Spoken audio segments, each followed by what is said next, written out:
G Srimannarayana. అందరూ బాగున్నారండి. ఈరోజు మన ప్రజ్ఞానంలో ఉపమన్యు కథను తెలుసుకుందాం.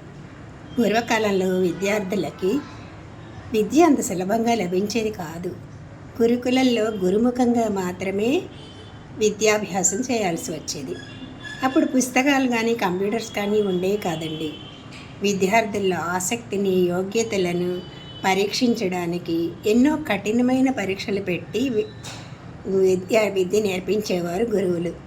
గురువుల పరీక్షల్లో నెగ్గాలి, గురువులకు సేవ చేస్తూ సంతోషపెట్టాలి. అలా గురుకులాల్లో ఎన్నో సంవత్సరాలు గడపవలసి వచ్చేది. చదువుకునే రోజుల్లో అహంకారం, అభిమానం లాంటి దోషాలు తొలగడానికి విద్యార్థులు మధుకరం చేసేవారు. మధుకరం అంటే భిక్షాటన చేయడం అండి. అలా లభించిన భిక్ష అంతా గురువుకు అర్పించేవాళ్ళు. దానితోటే శిష్యుల పోషణ జరుగుతూ ఉండేదన్నమాట. అంతే తప్ప గురువులకి ఏ ఫీజు చెల్లించేది ఉండేది కాదు. గురువుగారు ఏది పెడితే, ఎంత పెడితే దానితోనే తృప్తి చెంది ఉన్నంతకాలం విద్యాభ్యాసం చేసేవారు. గురువు పరీక్షల్లో ఉత్తీర్ణుడైన విద్యార్థి ఉత్తమ విద్యతో పాటు ఉత్తమ కీర్తిని కూడా పొందగలిగేవాడు. అలాంటి ఒక ఉత్తమ విద్యార్థియే ఉపమన్యు అన్నమాట. అలాంటి ధౌమ్య మహర్షి ఆశ్రమానికి ఇతడు విద్యాభ్యాసానికి వెళ్ళాడు. విద్య చెప్పేలోపు తన పశువులను పాలించే బాధ్యతని గురువుగారు ఉపమన్యుకు అప్పగించారు.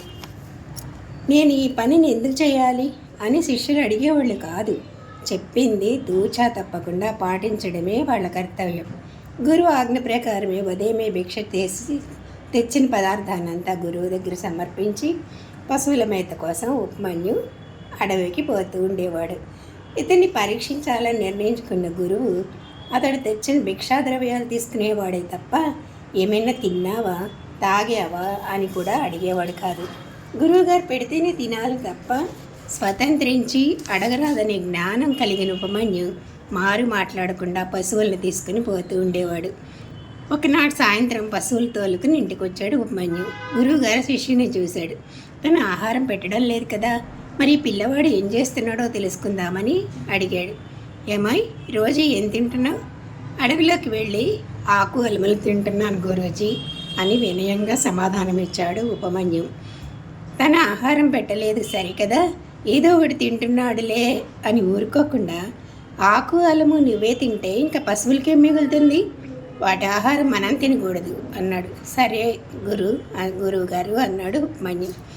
మరికొన్ని రోజుల తర్వాత సాయంకాలం ఆరోగ్యంగానే ఇంటికి తిరిగి వచ్చిన ఈ పిల్లవాడిని చూసి, ఏమాయ్, ఆరోగ్యంగా ఉన్నావా, ఏం తింటున్నావు అన్నాడు. 3 పొదుగుల పాలు దూడలు తాగాక మిగిలిన 1 పొదుగులోని పాలు తాగి కడుపు నింపుకుంటున్నాను అన్నాడు.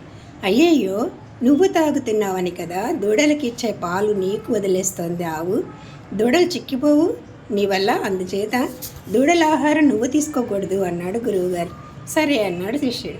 మరో 4 రోజుల తర్వాత చూస్తే మళ్ళీ ఉపమన్యు మామూలుగానే పుష్టిగానే కనిపించాడు.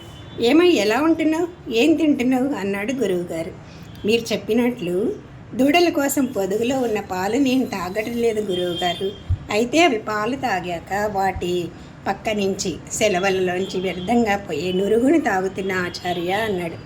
అయ్యో, నువ్వు తాగుతున్నావు అనుకనా ఆ దూడలు తమ కడుపు మార్చుకొని నీ కోసం పాలు వదిలేస్తున్నాయి, అలా జంతువుల్ని హింసించవచ్చా అన్నారు గురువుగారు. అలాగేనని ఆ పాలు తాగడం మానేశాడు. ఇన్ని చేసిన గురువుగారి పైన కోపం రాలేదు, ద్వేషం కూడా కలగలేదు. అన్నీ తన మంచికే అనుకుంటున్నాడు ఉపమన్యు. చిన్నపిల్లవాడి కదా, ఆకలి కదా, ఏదో ఒకటి తినకుండా ఎలా ఉండాలి, అసలు ఎలా ఉండగలడు? గురువుగారితో ఇతరులకు పనికొచ్చేది ఏదీ తినద్దన్నారు. మరి ఎవరు తినంది, ఎవరికి పనికిరాంది అయిన అడవిలో కనిపించింది ఒక జిల్లేడు మొక్క. ఆ జిల్లేడు ఆకుల్ని కోసాడు. అందులోంచి వచ్చిన పాలు అతని కళ్ళల్లో పడి కళ్ళు కాస్త కనిపించడం మానేశాయి. అసలే నీరసం, దానికి తగ్గట్టు కళ్ళు కనిపించడం మానేయడం, ఒకదానికొకటి తోడే సాయంత్రానికి పిల్లవాడు దారి తప్పిపోయాడు, ఒక గోతిలో పడిపోయాడు. పశువులన్నీ ఇంటికి చేరినా ఉపమన్యు రాలేదు. చాలా కాలంగా గురువుగారి పరీక్షలను గమనిస్తున్న పైకి అనలేక లోపల కుమిలిపోతూ ఉంది గురుపత్ని. ఇక ఇప్పుడు భోరుమని విలపించింది. భార్య పోరు పడలేక గురువుగారు ఉపమన్యుని వెతకడానికి అడవికి బయలుదేరాడు. ఇంతలో అశ్విని దేవతలు ఉపమన్యు దగ్గరికి వచ్చి ప్రేమతో, నీకు పోయిన కళ్ళు తిరిగి వచ్చి ఏం చేస్తామన్నారు. ఉపమన్యు దానికి తిరస్కరించాడు. నాకు ఏది చేసినా ఆచార్యుడే చేయాలి తప్ప మరెవరూ చేయనవసరం లేదు అని స్పష్టం చేశాడు. చేసేదేమీ లేక మౌనంగా ఉండిపోయారు. అప్పటికే అడవంతా తిరిగారు గురువుగారు. ఉపమన్యు పడిన గొయ్యి సమీపానికి చేరి ఉపమన్యు ఉపమన్యు అని పిలుస్తున్నాడు. ఉపమన్యు గోతిలోంచే మూలుగుతూ ఓయ్ అని సమాధానమిచ్చాడు. గురువుగారు అక్కడికి వచ్చి గోతిలోంచి ఆ పిల్లవాడిని బయటకు తీశారు. అశ్విని దేవతలు ఇస్తానన్నా స్వతంత్రించి దృష్టి శక్తిని తీసుకోలేదు పిల్లవాడు అని తెలిసి గురువుగారికి బాధపడ్డాడు. తనపై పిల్లవానికి ఉండే విశ్వాసానికి వంగిపోయి అశ్విని దేవతల ద్వారా దృష్టి విప్పించడంతో పాటు బ్రహ్మ విద్యలన్నీ అతనికి కర్తలామలకమయ్యేట్లు గురువుగారు వరమిచ్చారు. ఇన్ని పరీక్షలకి తట్టుకుని నిలబడినందువల్లే అతనికి అన్ని విద్యలు లభించాయి. పైగా ఉపమన్యు యొక్క పేరు చరిత్రలో చిరస్థాయిగా నిలిచిపోయింది. చూసారా, ఎన్ని కఠిన పరీక్షల తర్వాత ఉపమన్యు విద్యను సంపాదించగలిగేవాడో. మరి ఇప్పుడు ఆలోచించండి. జై శ్రీమన్నారాయణ. సబ్స్క్రైబ్ చేయండి.